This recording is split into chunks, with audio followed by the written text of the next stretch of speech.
appreciate that, Wally. I wanted to say to you, Bjorn, when I look back on my career, you did a presentation. I want to say it was 91 or 92 in Toronto on a study that you had done and had published on transition hockey.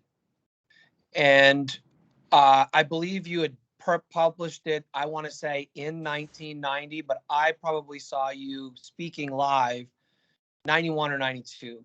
So at the time, I was probably 25 years old, 26 years old. I was kind of in the midst of my building phase of my career. And in the context of that presentation, like when I was going to these presentations, most of them were pretty much the same. Like you gone to one, you gone to them all. Someone's going to come up, they're going to talk about their, like the assistant coach of one of the NHL teams going to get up, talk about penalty kill. Next guy's going to come up, he's going to talk about power play. Next guy's going to come up, he's going to talk about forecheck. All of a sudden you come up and you talk about transition hockey, and you're talking about zones of the ice, where turnovers are going to hurt you, and it's color coded, and there's percentages, and there's actual data, and it's like nothing I'd ever really seen before. And I was studying the game, but I'd never really put any numbers to it. I had only studied it to try to see things I was looking for. So I wanted to know, I wanted to teach someone to skate. So I watched good skaters and I look, where's their elbow? What's their knee? What's their, that's how I had studied the game before. When I finished listening to your presentation, I went home and I changed every which way I was studying the game thereafter. I was looking for instance rates, which is what you were talking about, which was how often is this happening? What is the success rate of what's happening?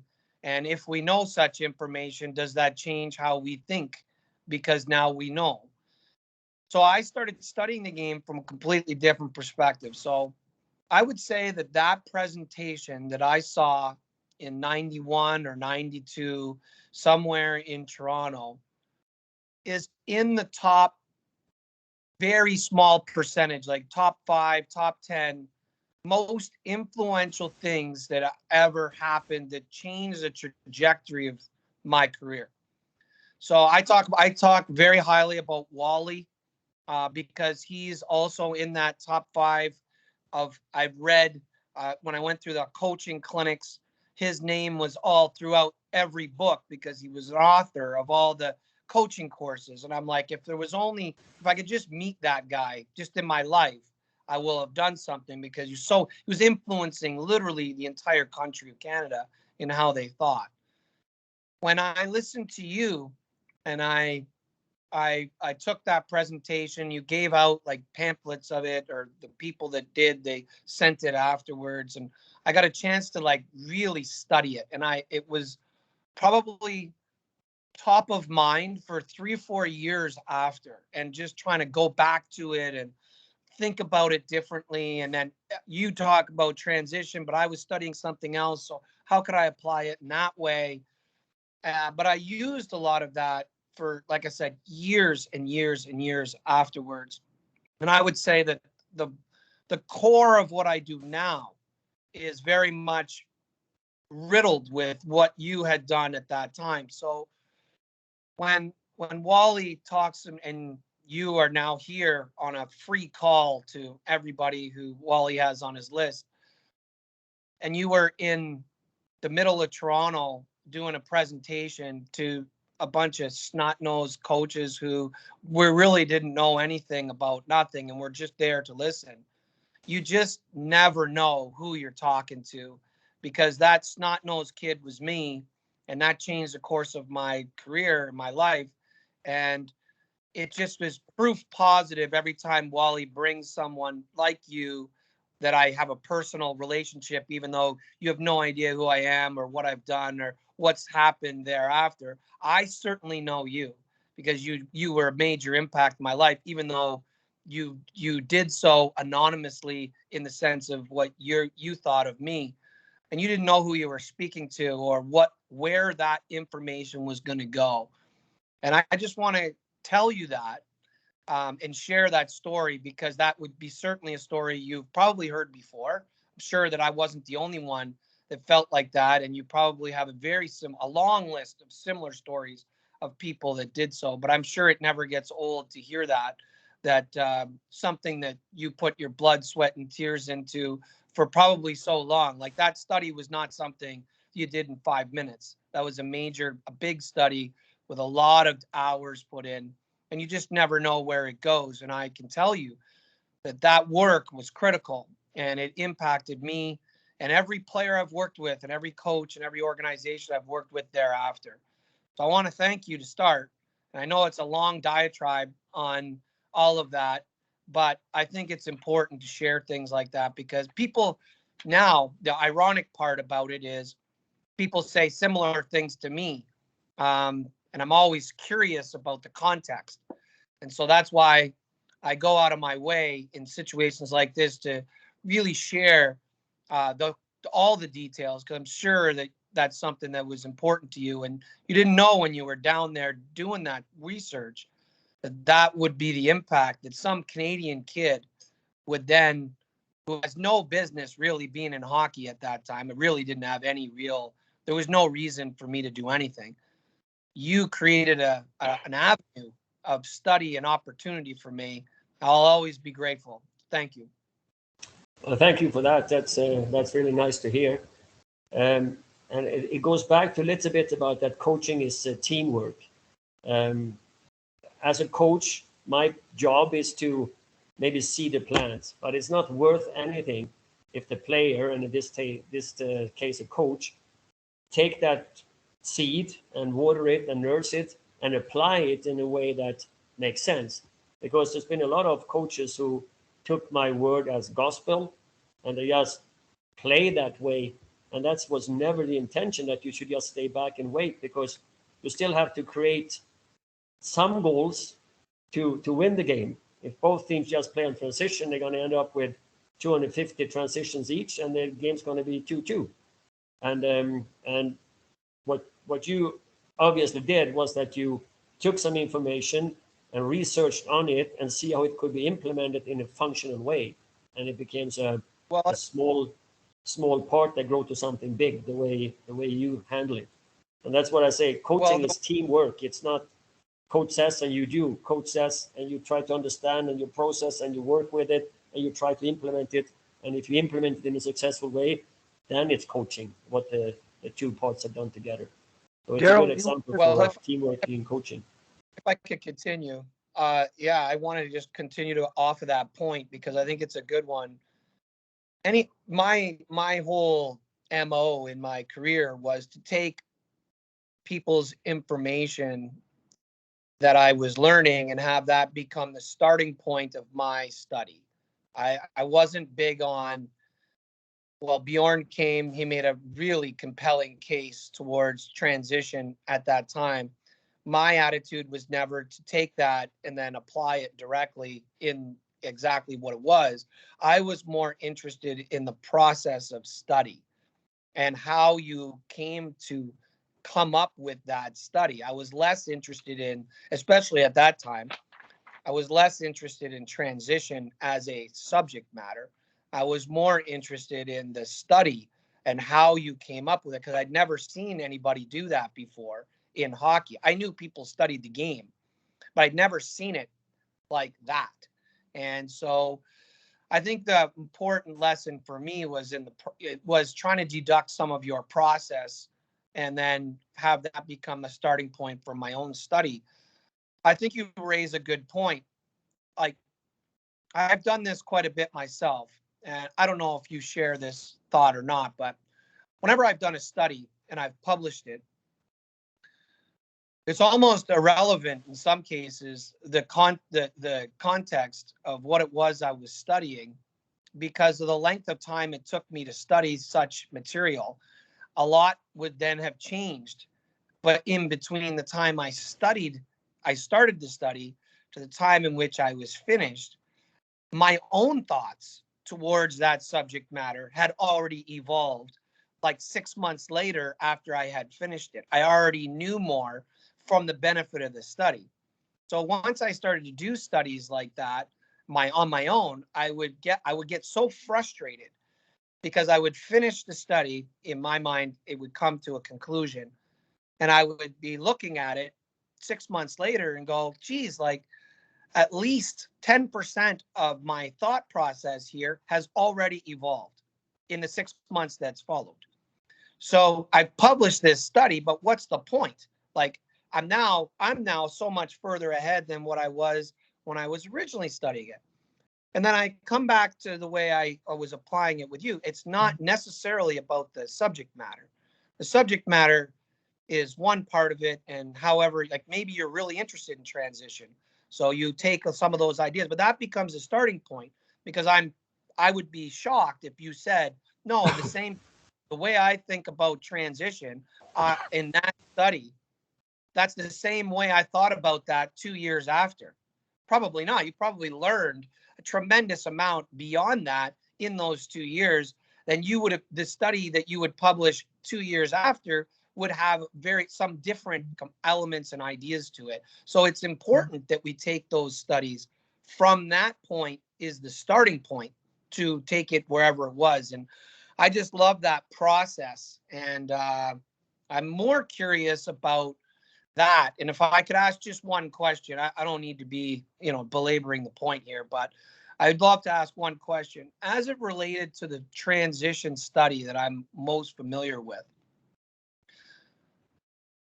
In the 6 months to the year that followed, what was the thing or what was the element that you found evolved the quickest and was starting to change your mind or alter your mind or caused you pause to perhaps go back into your own study to see, what those differences or trends were going to become? Was there anything that popped up, or even when you were out on the road, you know, making the presentations, had you run into people, or as you were then doing consulting with those teams, what was it in the year to 2 years later? What part of that transition study really evolved for you? I don't think I know. There are two things. One is how can I get the players who are already professional players to rethink the game and believe that this is a better way to play? So how can I sell this to a player in a practical way that they start to believe in spending so much time on transition? And so that was a big thing. It's one thing to say, in quotation, no, you're right. Other thing is to make the other people believe you're right, because at the end they're going to do it. So how to actually implement it in a culture where all the players already have played totally different and made their money playing totally differently. And the other one was the feedback I got from coaches that kind of shocked me. All of a sudden, it was almost like a religion, Terry Crisp came up to me and said that, oh, it's a big part of our playbook now in Nashville. And when Terry Crisp won the Stanley Cup with the Calgary Flames, why change anything, And it didn't work or maybe it did work, I don't know. But I mean, he didn't last as a coach very long in Nashville, so maybe it would have been better off to keep going the way he was, or maybe tweak it a little bit. But I was shocked that people just took it as gospel and started to just plug up the center, the neutral zone, and let the other team have the puck because we're going to get transition goals anyway. Yeah, you will, but so will they. For you to have 250 transitions, like turnovers, which is kind of average in a game, 450, so 225 per team, they have to have the puck 225 times. And if everything is equal, they're going to score 2 goals and we're going to score 2 goals. And then still it's up to whoever can make plays when the other team is not in a transition mood, when they are organized. So I had to come up at coaching clinics and talk about the 9th goal. And the 9th goal was a theory where just mathematics should make the players or the coaches understand that we cannot stand back and think we're going to get better. We have to play the game, but take advantage of the transitions when they're there. So what it basically is if we play 4 games, and back then you got 2 points if you won and 1 if you lost, or 0 if you lost. So there were no, there were one if you were tied and nothing if you lost. So if you play 4 games and everyone have 225 transitions every game, everyone scored 2 goals, everyone had 4 points after 4 games. So you scored 8 goals, they scored 8 goals, everyone had 4 points after 4 games. But the team that can score 1 goal on a 5-on-5, where you can actually use mobility and somehow break up that defense, somehow come through a neutral zone trap, or somehow make an offensive zone attack to score that 9th goal in that 4th game, they're going to have 1 point more. They're going to have 5 points. And now the opponent have 3. And if you put that into 80 points, 80 games in a season, like NHL was at the time, you'll be number 1 in the league and number last in the league from that point difference. It's easy to play transition because you have to have strong defense, you need good conditioned players and disciplined players. So you're going to get your 2 goals if you have that.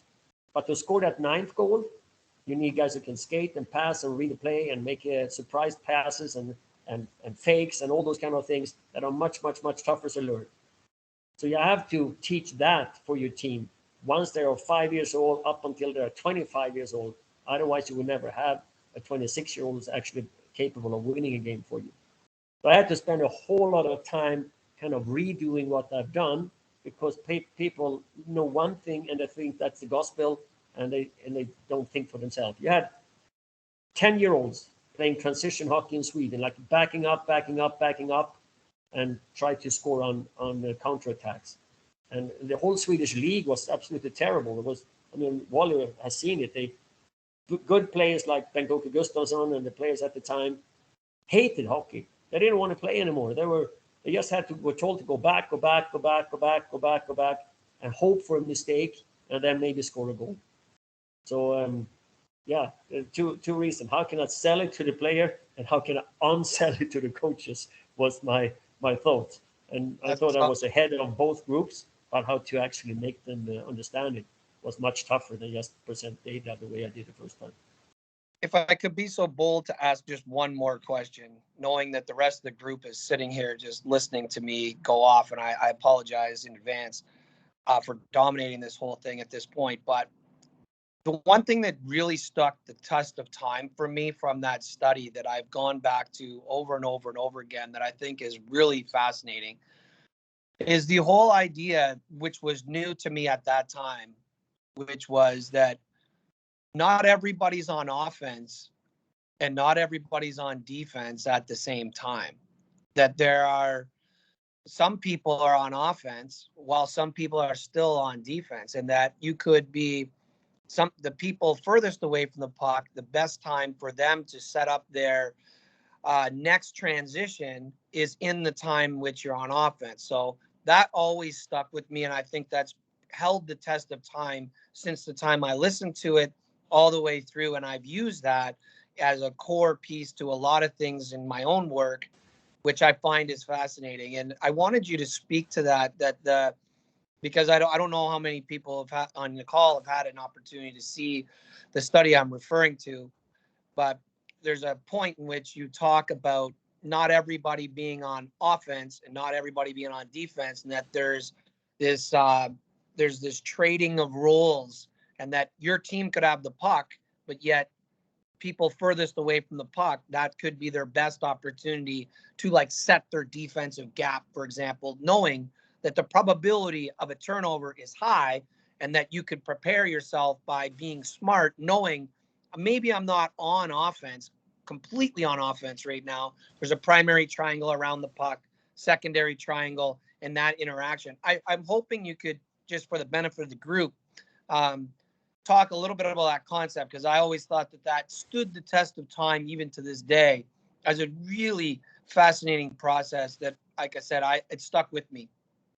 Yeah. Well, I mean, we usually, at least we used to, we have a system for defense. 5 guys, you do these 5 different things. And I have another system for offense. You break out with 5 guys this way. and it was diagrammed from us coaches more like a 5-on-5 game all the time, either defense or either offense. And what we said was that in very general terms now, you control the puck 25% of the time, and the other team control the puck 25% of the time. The other 50% is unclear who actually control it. So we're in that transition stage. And the next thing that's going to happen is that we're on offense or we're on defense. We don't really know. And that's what we say. The game is not played 5-on-5. It's played in areas 2-on-2, maybe 3-on-3. But it's never really played 5-on-5 because part of the team haven't finished their defense yet or are getting set to play defense. So if 50% of the game is in that transition era, we better be good 2-on-2 and make sure 3 guys are already ready to attack from the defensive position, but already in defense position if needed.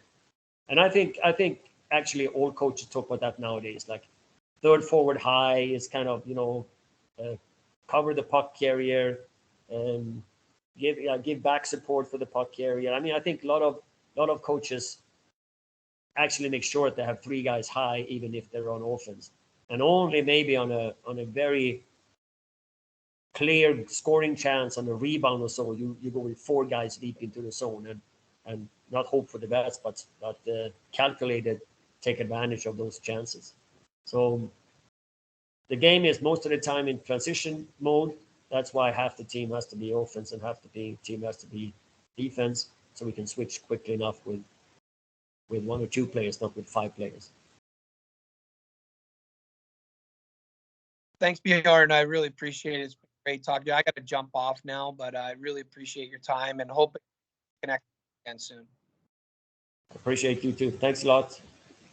Bjorn, before we leave that topic, when I was working with Dave in Japan, the Japanese were so skilled, but they couldn't think the game. And we were perplexed because they had a cultural problem where the older players had to receive the passes and get the scoring chances. And the first line was all 40-year-olds, and we had to change a culture. And at the time, sitting with Dave in the office, we came up with a diagram on transition. The game is transition. That moment pre-puck possession, turning it over, getting it and taking advantage of it, of switching to offense from defense. It's the entire game. That's the vacuum of the game where you take advantage of the reaction of the opponent to it. And so I call it the overlap between offense and defense. Everybody teaches offense, everybody teaches defense, but that moments in the game in the small area where possession's going to change is what they have to be aware of and take advantage of that moment more quickly. So